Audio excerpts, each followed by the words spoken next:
venir voir mon accordiste, mon cagnon, on l'appelle, tu n'as pas mon numéro?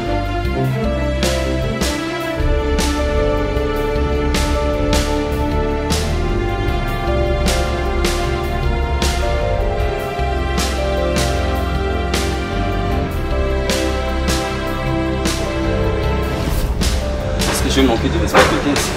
Si. Venir te voir, c'est manquer de respect. Manquer toute la maison, ok? Y compris mon papa. Venir te voir, c'est ça manquer de respect à votre papa? Oui, parce que tu m'as pas prévenu, tu ne m'as pas appelé. En fait, je me demande une chose. Le péché que moi j'ai commis, c'est d'avoir choisi de t'aimer, je ne sais pas. Que je parle en chinois pour que tu puisses me comprendre. Qu'est-ce que je fais de mal là-dessus? Je suis venu te chercher. Parce que je t'appelle au téléphone, tu ne décroches pas. Mon péché, un grand manque de respect, venir me voir sans m'appeler. Mais attends, c'est moi qui parle. Est-ce que je t'ai obligé à répondre à tous tes appels? Hein? Vas-y, parle. Mais attends, si au moins tu ne vas pas me recevoir chez vous, je voudrais quand même que tu me dises c'est quoi la raison pour laquelle tu me cherches à faire. Et toute fois que je viens là-bas chez vous, on me dit que non, tu reviens. C'est pour ça que je me suis dit de venir te chercher. Et puis, excusez-moi. On t'en est d'accord. Écoute-moi, hein? Je ne suis pas obligée de me défendre pourquoi je ne vais pas de toi. Je ne vais pas de toi, point barre. Pourquoi? Parce que je ne vais pas de toi. Ok, tu as compris? Pourquoi?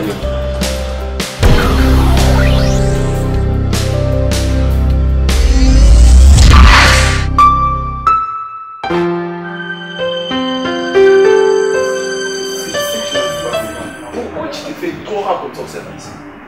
Hein? Ça c'est déjà la deuxième fois pour ce mois. Mais dis-moi un peu c'est quoi? Qu'est-ce qui ne va pas? Hein? Dis-moi peut-être si tu t'es déjà trouvé un autre service, tu vas m'appeler, c'est ça? Où ça? Je comprends pas. Pendant que les autres cherchent du boulot et toi tu commences déjà à t'amuser avec le service. Ouais, est-ce que tu peux pas comprendre que je ne suis pas d'hiver? Tu n'es pas d'hiver? C'est ça vraiment la raison que tu me donnes. Ah mais non sage. Hein? Mais je ne veux pas qu'on en parle avec ça. Moi je t'appelle pour voir en parler. Ah mais non sage. Est-ce que tu sais au moins la raison de ma visite ici chez toi? Mais non, sage. Dis-moi un peu, c'est un truc. Dis-moi un peu au juste, c'est quoi le problème? En fait,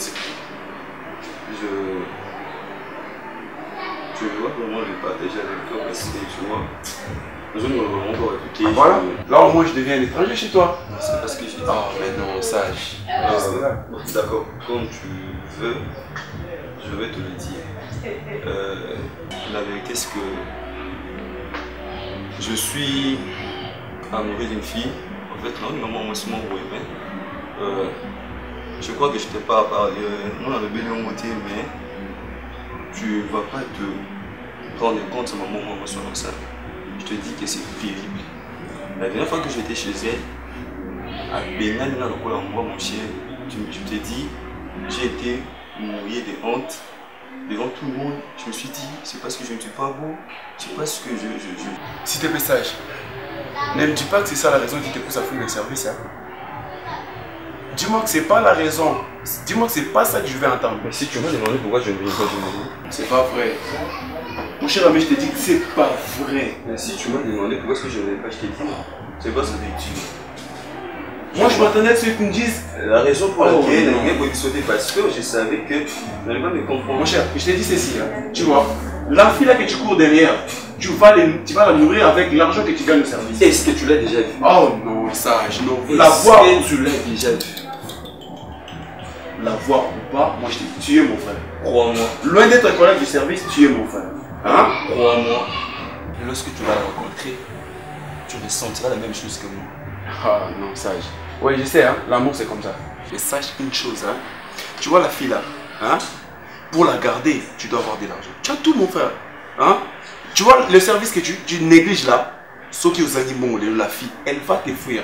Voilà. Je savais que tu n'allais pas comprendre. Comprendre, hein? Mal, tu es orgé. Orgé? Sorry. Écoute. expliqué papa me dit que Star allait au talent là-dedans. Si papa Bino Star sort bon de l'hôtel après. On sait plus la vacances. Et puis il me dit bah comment vous avez expliqué. Papa Bokilo, Azala Bokilo, il y a Papa Bokilo. Bon il y a trois lots en caille. Il parle tout le monde comme Bokilo pose. Bébé, en fait, c'est là tout sur la norme, tout sur la place sérieux.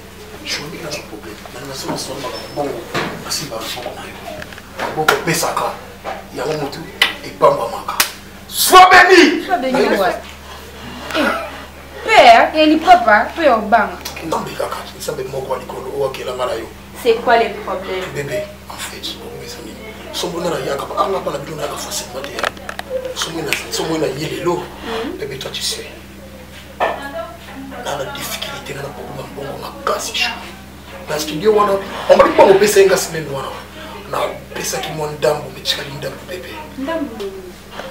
Quand c'était bébé. On est au salon, on a besoin de corps, âme, esprit. Hein? Bon, quand la semaine passée, on a eu au pays. Et Bella, bon, on a appelé. Quand c'est le cas, on a beaucoup. Tu penses que l'argent, ça se ramasse comme ça dans la rue, comme ça, car Pamba, Boloko, Timbo. Il va au salon, bon. Oh, Bokilo, toi, pour pépé, c'est pas l'argent. Bébé, ça fout. Non, non, bon, on ne sait pas comment on est. Non, bon, est-ce que studio, on est global pour dire, on est dans un show. On peut dire combien de années. Combien de ans. Malembe chérie, elle aussi, même ton lembe, ma tozo na bébé. Pour le moment, on a un bon moté. Yoza bébé na ka wabotema. Na babo na yo na ka tantima, chérie na gagné bolingo na kraka. Na boyelo na suka wa.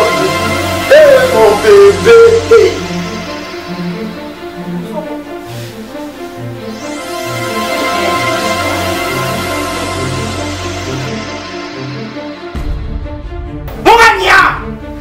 Mourania, c'est papa quand tu payes comme ça. C'est ça que tu trouves pour me payer. Non. C'est comme ça que tu fais m'honorer.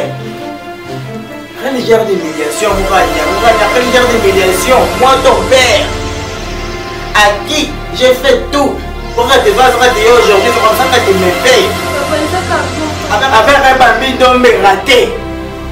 En zonkion.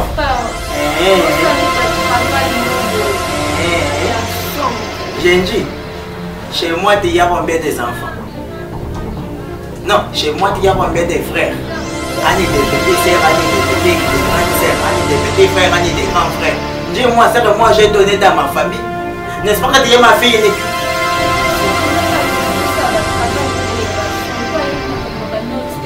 Oui, oui.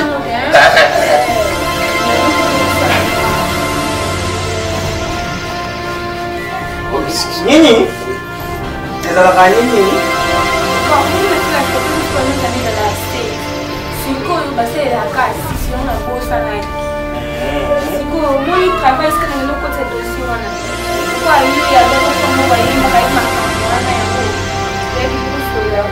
Mourania.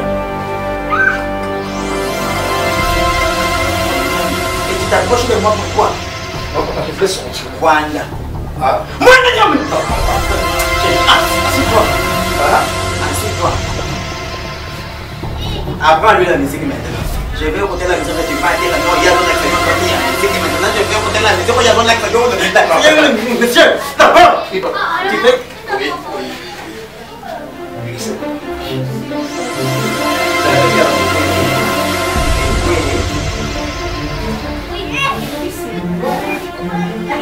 C'est bon. Mourania, c'est bon. Il y a après la musique. Tu me déshonores.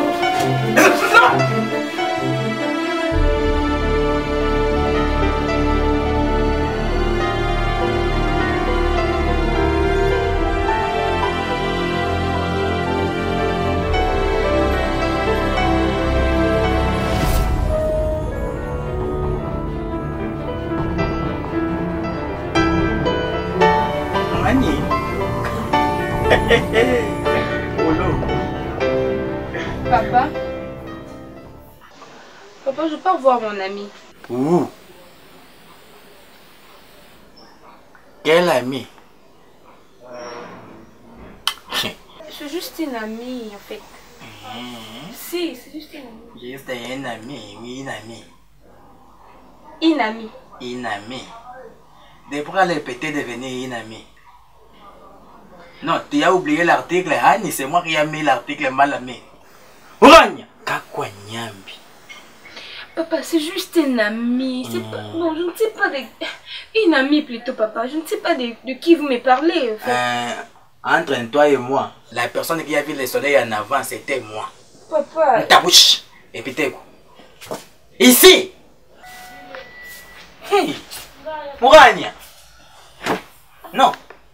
Tu commences à faire quoi? Des grosses modos? Hé, vous en boudez? Tu te dis papa? Ouranya, on dit une chose, dis-moi que t'es ange, je te dirai qui t'es. Ouranya, malheur au fils qui ne fait pas mieux que son père. Malheureusement, Thomas Sankara n'a pas dit malheur au fils qui ne fait pas mieux que son père.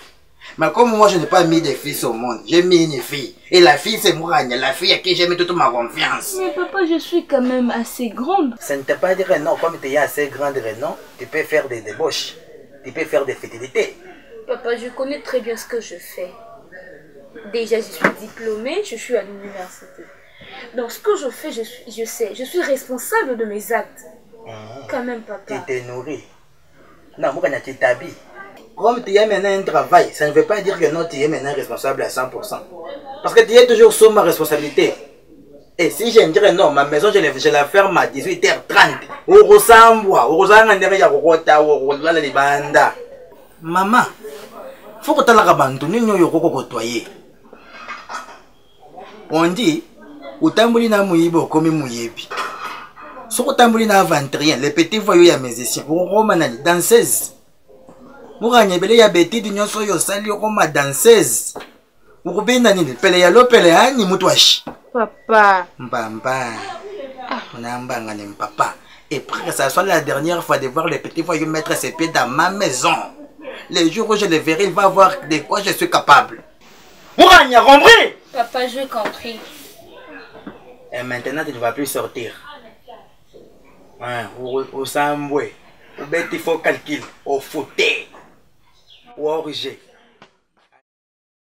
C'est une nouvelle, je ne sais pas. C'est moi à ma larme, mais je ne peux pas regarder.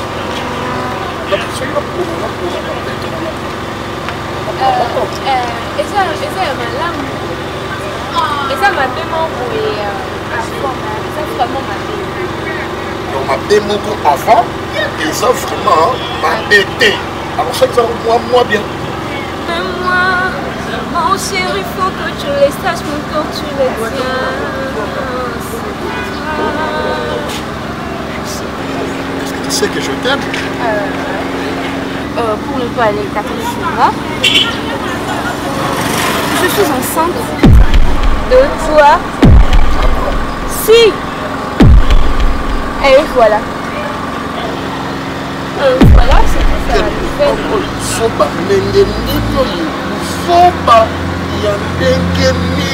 Bouzoba. Tu appelles ça Bouzoba? Lorsqu'on le fait, tu peux faire quoi? Hein? On va Bouzoba. Na Angèle. Moi. Mais yo comment tout ça est clair, tout ça est clair. C'est pas bien.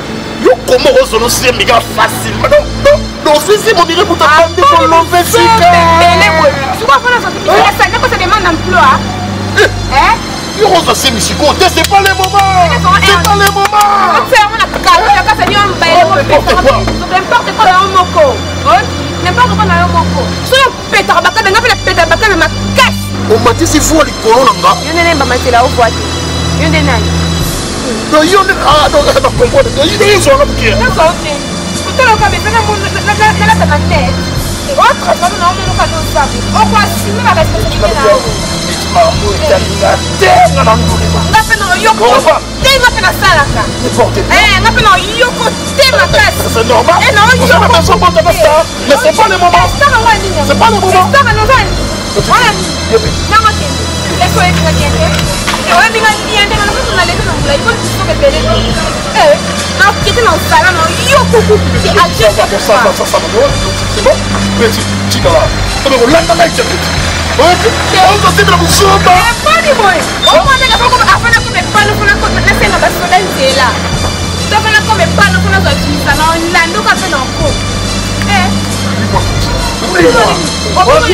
Musique à moi, pamba. Kasi comment oublie-moi, moi? Non, l'âme ma kasi. Avant de comme pas na yoko, non, soit visa que non, 5 passeport. Pour nous sauver, boyko.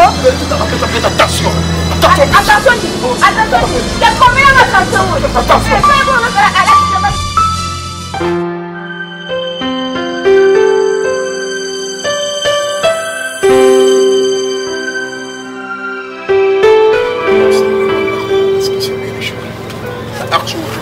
Comportement d'affiché des choses, on a des attentes. Pardonnez, gars, bébé. Dans la cam, je suis comme des bébés pour se le rendre à bébé. Pardonnez, gars. On est ici, là, chérie. Et le colon, maman, est-ce qu'on a zémi? Oh, il y a sa partenaire, on dit maintenant qu'elle est comme le bal. Bien, chérie. Et ça m'appelle. N'a pas fond de la chérie. La fin de la canisse, c'est n'importe conseil. La fin de la canisse, bébé. Maman, on a bon numéro, c'est ça, ça dit ton l'onimum pour ma bébé. Ton l'onimum pour ma photo passée, tu as monté ma photo pour ma toi, si pour tes chérie, toi, quand on a monté ma maman, oh, bébé. En fait, chérie, pendant qu'il est mon cigaté, les gauches à toi, tu sais. Bébé. Avant d'aller dans notre émission, on a réfléchi, chérie. Maman, où tu es bébé? On dit toi, Non, ok, bien. Là, oui, bébé, au moins, chérie. Attends. Avortement? Ah oui, bébé. Tu me parles de l'avortement, on a quelque chose. Hein? Son accouchement, tu mets ma vie en jeu. Pourquoi? Parce que ce n'est pas les moments. Bébé, la c'est les chérie. Son accouchement. On fait bébé. Oh, yo Jésus aussi que ça m'a. Mal Lazare na yo. On est là le docteur aussi manda côté chérie. Na ça collègue na ngamo aussi ça le campus. Aïbi nous salana ma classe, ya ça unique mais spécialiste na makambo na domina basemi. Na za na tina ko yeba ba classe na yeso professionnalité on le besoin vina na ko avorter té. Tu m'as bien compris. Bébé ba plaisir dans studio chou. Ba plaisir dans studio fait bima. Pas pour raison bébé. S'il te plaît ma chérie, pardon chérie. Je m'en fous de tes genoux. Tu parles de ma vie et non de tes genoux, ok? Je n'avorte pas, point barre.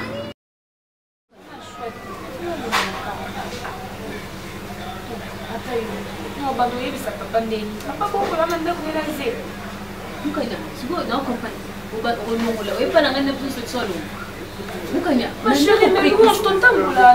Ça fait quoi? Je suis ta copine. Depuis le début, il y a relation à Yonas. Oui, il y a relation pour Naïbe sur base aventure. Nous comme ça, nous faisons Naïbe. Avec ça, et bon, on a on s'est retrouvés dans les émissions comme ça. On a presque ça. Je me dis la solution, ma chérie.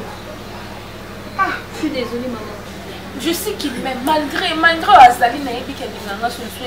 Mais d'abord, en étant copine, on a dit mais pas Naïo. Tout le monde a solution avant que comme manipule les parents bailler pas marcher. Maman, il va me ramasser. Ils sont bons à $50, à $100 le mois. Madame. Tant que les comme ma solution je m'en quand on défait il faut nous attendre la compassion. Ça passe. Et nous on des façons de l'en banner. Pourquoi tu crois à 50 frais katana na na ofia aussi. C'est toi qui me dis comme ça au lélo. Encore sounganga t'es vraiment. C'est bon pour les athlètes. On lui fait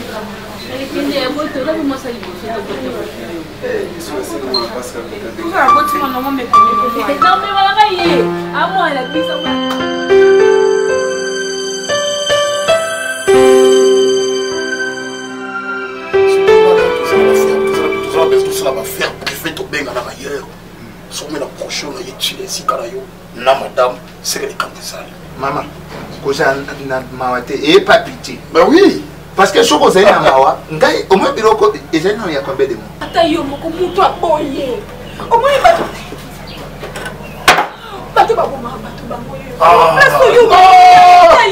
Non. Pardon frère. Pardon sur vous. Ce que c'est un complexe. Non, moi j'aime pas la complexe. Oyebi. Non même ça. On y a rien à voir avec maman. On fait maman dans l'hôpital. On fait maman là-bas d'accord. Je ne sais même pas c'est quoi. Maman. moto kuta linga kende kobota aye ayoki posa kobota baswani na mobali na ye na longoli yeze ma 9 mois bo voilà nalobi mama to tika ba complexe kota la parence na été aza docteur munene mama ok je ne vais pas te demander de me dans l'hôpital on me laisse mon délire hein on faisait docteur tout soit temps où l'ité pour y a maman et tout est apaisé excuse docteur ya voilà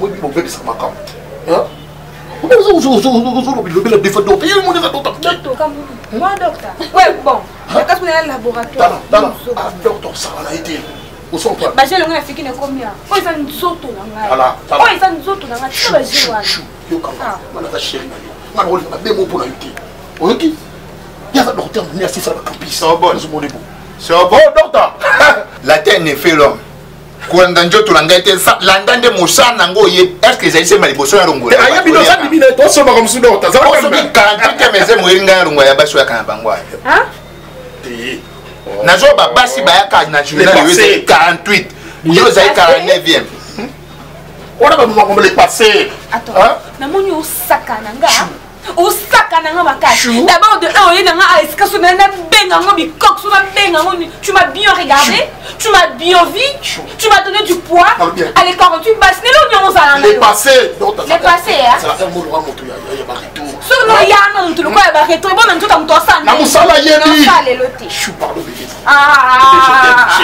chérie t'as la sobo t'as la fille na sobo to ko ta me les lotés sobo docteur soki pe boadi ta omoni na musala biso tondaka te to za intensité to eza ya komata te na yebi docteur soki komi ya komata comme buzo potango akoganga ezali kokenda ngai mabe nakoya kosala pete ya pese et donc dans son vie privée docteur au moment privé gachou avenir kolongo septembre ani muntu no molongo ne ba malenga ndo sakana nga ça va muta ba retour muta ba retour no na makambe bona ni na musala yebi ayebi la musala soba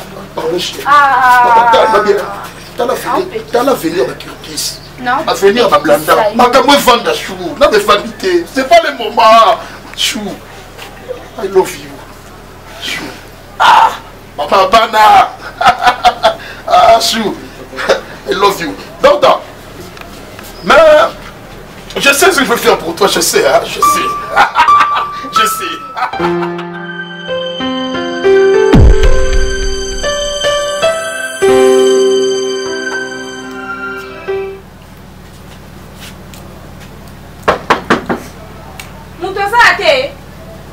Pardon? Oh, maman. Bon. Papi. Nazaki ndio na benvité na salle d'op. Na banda ko na tuki. Mwana yepe na jema 8 mois. Bon. Joie titi. Tu au ça moi pas pour na jena bato na kali. Mais là qui c'est? Non mais là qui c'est? Au Sénégal ordonnance to bon en ayakia.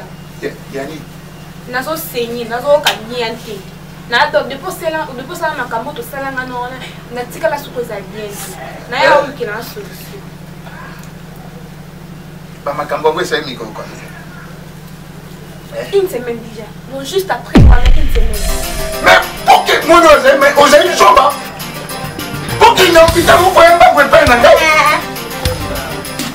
na zoba non tu te pas ça là et tant qu'on compte que on va commis centre médical tant qu'on compte que on centre médical tu as dit na jamais kenga to te on kelanga seul tout ça là ba juger yo mutu musute ka na monyo yebi ngai tena saka na kanda ku na ngolo yoko oraka bilamba tire le tika ngai mbo motema na kona bien moi je m'en fous de tout ce que tu vas me dire non là je cherche la solution ok ah ouais ah ouais moi je m'en fous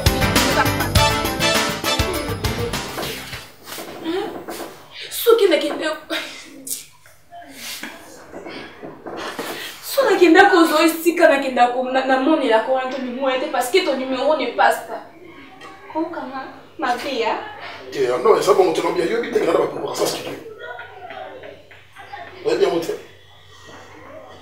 ma préparation studio etalinga te maintenant là eza santé na ngai c'est ma santé attends tout ça là non Monsieur, on bien c'est là. Chose là.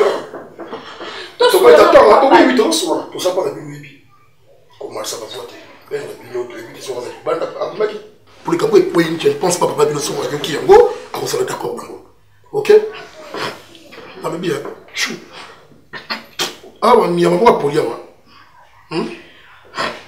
Nya maman otapoli ngande na poli ngande na beba esiko memenga kuna basala nga makambo basala nga ba longola nga zemi yango ndeko mo polisa nga perturbé basala ki yango bien te.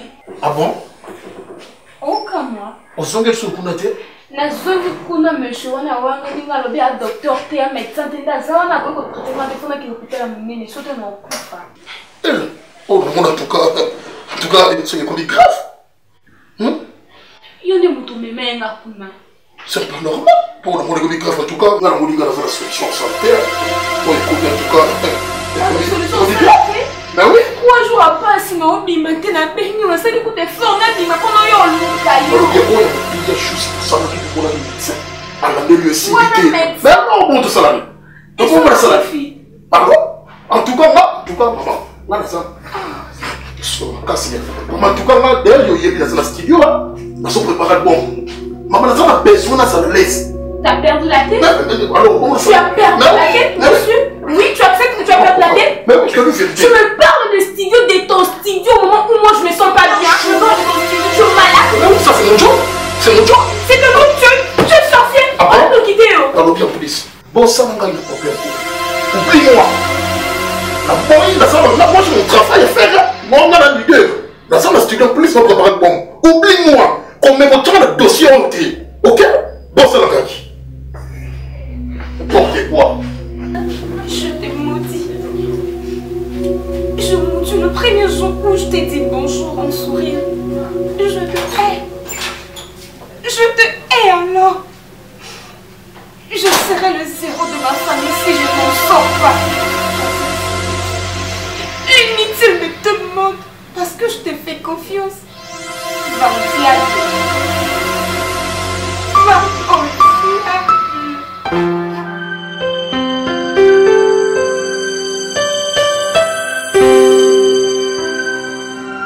Je n'avais pas le choix d'aller ce que j'ai apporté ce coup. Comment là?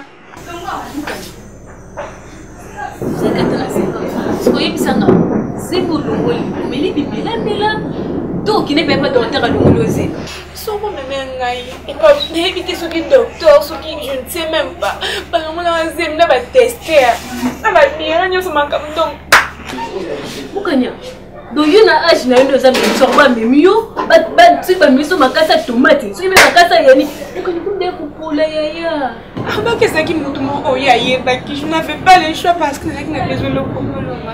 Et maintenant là est compliqué là, la zone les docteurs en moi ceux qui traduisent praticiens, ceux qui nagent, ceux qui mécanos, je ne sais pas. Compliqué là dans les histoires aussi qu'on a évité nos soukas, je tellement mal. Tellement mal. Alors Pourquoi tu me dis que tu as bâti le petit? Tu me dis que tu as bâti le petit. Tu me dis Pourquoi en plus, il y a 500 francs sur moi, puis sur le thé. Mais les enfants, tu es qui m'ont fait ça qui me bon, non. Voilà, pardon. Il s'en fait la vérité. Comment on a une gagne, que je n'en sais pas. Pourquoi on dit nous surtout, tu comme un boulot là-bas, c'est ah mais moi je ne pas pas mécanicien, ce qui va banane. Pourquoi n'andé que personne dès le début relation à Yona sort. Pourquoi on a un camarade ma bien dans sa contre relation, mais ce quoi tu ce qui va. Je sais pas comment niveau. Il me montré l'amour, il me disait qu'il m'aimait. Comment il y a un bandit qui a fait des fêtes au souka.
retourne pas ton visage de moi, parce que ce que je fais t'a offensé. N'enlève pas ta main de grâce sur moi, parce que je me suis éloignée.